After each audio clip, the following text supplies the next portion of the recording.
Un homme avait un chien dont il ne s'occupait pas. Il se contentait juste de lui donner à manger et à boire. Et encore, quand il n'oubliait pas.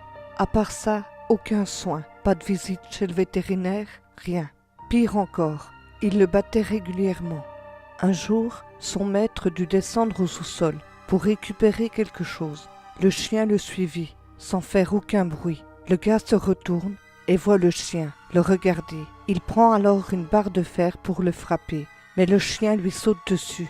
Il le tue et s'enfuit de ce maudit endroit d'où il a tant souffert. Après quelques jours d'errance, le chien tombe sur une famille qui l'emmène chez le véto pour voir s'il portait une puce électronique et savoir s'il allait bien. Ce qui fut le cas, mais il n'était pas identifié. Les gens décident alors de récupérer le pauvre chien. Ils l'appellent alors Khéops. Mais le chien se méfiait d'eux au début, malgré les bons soins donnés et aucun coup reçu. Au fil du temps, tout ce petit monde s'entendait à merveille. Le chien, étant devenu un membre à part entière de la famille, fut traité dans l'amour et le respect qu'a le droit tout animal vivant sur cette terre. Un jour d'été, la petite fille de la famille a bien failli se faire mordre. Elle se met alors à pleurer, et le père de la fillette voit Khéops arriver avec du sang partout sur le museau. Le père affolé court vers sa fille, croyant que le chien l'avait mordue. Mais il découvre avec stupeur qu'elle venait juste d'échapper à la terrible morsure d'un crotal diamantin, grâce à Khéops. Le chien venait de sauver la fillette en se battant avec le serpent qu'il avait réussi à tuer malgré ses blessures. Khéops fut immédiatement emmené au vétérinaire, en urgence. Ils réussissent à le sauver. Le chien était déjà pour la famille un magnifique membre de leur clan, mais maintenant, il était aussi devenu un héros.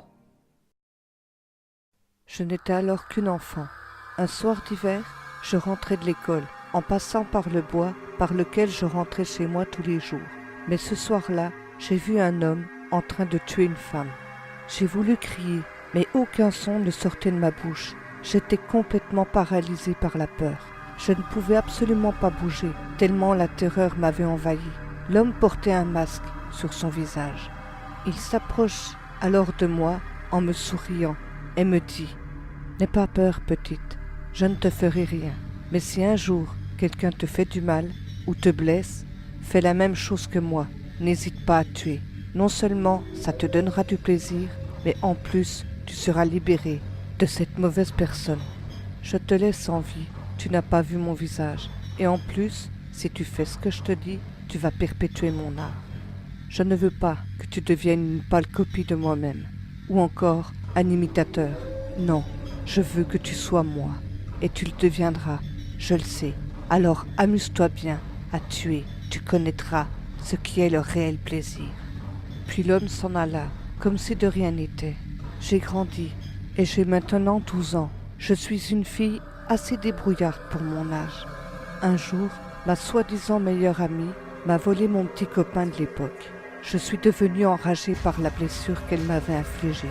Puis, j'ai repensé au gars qui avait tué cette femme dans le bois quand j'étais petite. C'est alors que j'ai décidé de perpétuer son art, mais avec mon propre style.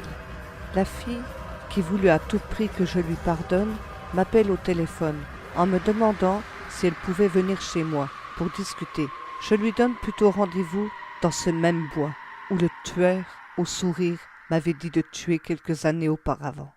Elle fut surprise de l'endroit, mais accepta avec plaisir, tellement elle tenait à ce qu'on redevienne amis.